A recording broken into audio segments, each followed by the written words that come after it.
अस्सलाम वालेकुम। आज मैं आपके साथ एक बहुत इंपॉर्टेंट अपडेट शेयर करने वाला हूं और वो ये है कि Pakistan is no more on the list of eligible countries for Swedish institute scholarship.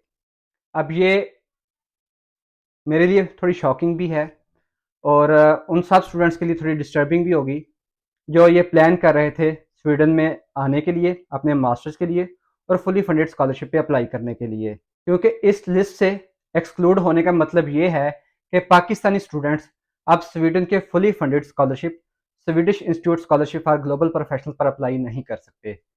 तो अब ये हुआ क्यों ऐसे? अब स्वीडिश इंस्टीट्यूट ने तो इस हवाले से कोई स्टेटमेंट नहीं दी, क्योंकि पाकिस्तान वाहिद कंट्री नहीं है जो इस लिस्ट से एक्सक्लूड हुआ है।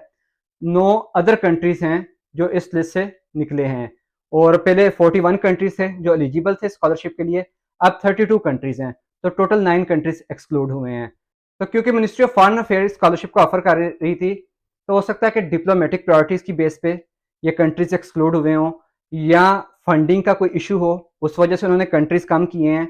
और मे बी जिस तरह की वो डेवलपमेंट डिफरेंट रीजन्स में चाह रहे थे वो उनका गोल पूरा हो गया हो, और ये भी हो सकता है कि ये कंट्रीज उन रैंकिंग में से एक्सक्लूड हो गए हों जहां पर वो चेंजेस चाहिए थी जो इनके लिए रिक्वायर्ड थी। अगर हम प्रीवियस स्वीडिश इंस्टीट्यूट स्कॉलर्स की परफॉर्मेंस को देखें तो 2023 में जो ग्रेजुएट हुए थे, मैं उनसे मिला हूँ, वो सब बहुत ही कंपिटेंट स्टूडेंट थे, सब अपनी यूनिवर्सिटीज़ के ब्राइट स्टूडेंट थे। कुछ को उनकी यूनिवर्सिटीज़ पर ही पोजीशंस ऑफर हो गई, कुछ दूसरी हायर पोजीशन पर काम कर रहे हैं। तो स्टूडेंट्स की परफॉर्मेंस इसमें मुझे नहीं लगता कोई प्रॉब्लम है। ये जो डिप्लोमेटिक प्रायोरिटीज़ का चेंज होना या मे बी पाकिस्तान उन कंट्रीज़ की रैंकिंग में से निकल आया हो जिस तरह की वो डेवलपमेंट चाह रहे थे, वो उधर अब नहीं चाहिए होगी इन्हें। तो ये कुछ चीज़ें हैं, ये कुछ फैक्टर्स हैं जो मे बी असरअंदाज हुए हों पाकिस्तान की एक्सक्लूजन पे। लेकिन अब अगर आप स्वीडन में स्टडी पर आना चाह रहे हैं और आप स्कॉलरशिप पे आना चाह रहे हैं, तो आपके पास कौन से ऑप्शन है? सबसे पहला ऑप्शन जो आपके पास है, स्वीडन की ऑलमोस्ट सब यूनिवर्सिटीज इंटरनेशनल फी पेइंग स्टूडेंट्स के लिए स्कॉलरशिप ऑफर करती हैं। आप उन स्कॉलरशिप्स पे अप्लाई कर सकते हैं। ये स्कॉलरशिप स्वीडिश इंस्टीट्यूट की तरफ फुली फंडेड तो नहीं है, लेकिन ये फी वेवर स्कॉलरशिप है। इसका मतलब ये है कि अगर आप ये स्कॉलरशिप विन करते हैं तो आपको यूनिवर्सिटी फी पे नहीं करना होगी। अब क्योंकि most of the cases university fee आपकी स्टडी अब्रॉड कॉस्ट का सबसे मेजर पोर्शन होती है, सबसे ज्यादा आपके पैसे इसी चीज पर जाते हैं। तो अगर आपको यूनिवर्सिटी का स्कॉलरशिप मिल जाता है तो मेंटेनेंस अलाउंस आप यहाँ पार्ट टाइम जॉब करके भी कमा सकते हैं। सेकंड ऑप्शन जो कि फुली फंडेड स्कॉलरशिप का है, वो है कि आप इरेस्मस मंडस स्कॉलरशिप पर अप्लाई करें। ये भी यूरोपियन यूनियन की तरफ से ऑफर किया जाता है और इसमें यह होता है कि आप डिफरेंट कंट्रीज में डिफरेंट सेमेस्टर स्टडी कर सकते हैं।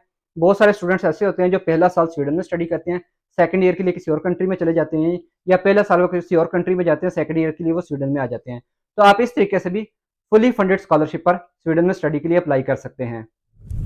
थर्ड ऑप्शन ये है कि आप लीनियस पाम में, ये एक फाउंडेशन है, इसके स्कॉलरशिप के लिए अप्लाई करें। ये स्कॉलरशिप है एक्सचेंज स्टूडेंट्स के लिए।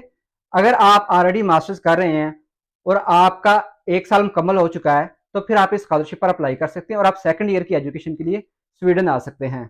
क्योंकि ये एक्सचेंज प्रोग्राम है, तो आमतौर पर यूनिवर्सिटीज़ का एक दूसरे के साथ कोऑर्डिनेशन होता है।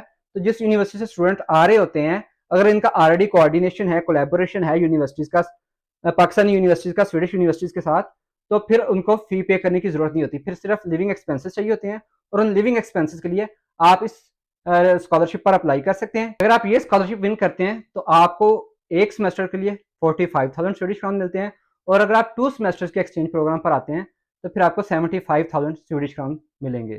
तो ये 3 तरीके हैं जिनके जरिए आप स्कॉलरशिप पर स्वीडन में स्टडी के लिए आ सकते हैं।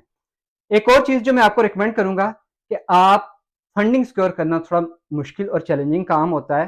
तो अगर आप यूरोप में मास्टर्स करना चाह रहे हैं तो मैं आपको रिकमेंड करूंगा कि यूरोप के कुछ दूसरे जो स्कॉलरशिप प्रोग्राम्स हैं उनके लिए भी आप लाजमी अप्लाई करें। जैसे जर्मनी का डार्ट स्कॉलरशिप है, फिर फ्रांस का फ्रांस एक्सीलेंस आईफल स्कॉलरशिप है। तो आप उन स्कॉलरशिप्स पे भी अप्लाई करें ताकि आपके स्कॉलरशिप विन करने के चांसेस बढ़ जाएं। तो अगरचे ये न्यूज़ काफ़ी डिसअपॉइंटिंग है पाकिस्तान की एक्सक्लूजन की लिस्ट से, लेकिन यहाँ पर कुछ डिफरेंट वेज हैं जो मैंने मेंशन किए हैं जिसके जरिए आप फिर भी स्कॉलरशिप विन कर सकते हैं और स्वीडन में स्टडी के लिए आ सकते हैं, और फ्यूचर में मे भी पाकिस्तान दोबारा उस लिस्ट में इंक्लूड हो जाए। तो इसलिए होपफुल रहें, अप्लाई करें, ना सिर्फ स्वीडन के स्कॉलरशिप से बल्कि यूरोप के जो दूसरे स्कॉलरशिप्स मैंने मेंशन किए हैं उन पर भी आप लाजमी ट्राई करें। Thank you so much for watching. तो अगर आप स्कॉलरशिप, स्टडी अब्रॉड और स्टूडेंट लाइफ के हवाले से फर्दर टिप्स पर इन्फॉर्मेशन चाहते हैं तो चैनल को सब्सक्राइब कर लें और नोटिफिकेशन को ऑन कर लें। अगली वीडियो तक के लिए अल्लाह हाफिज़।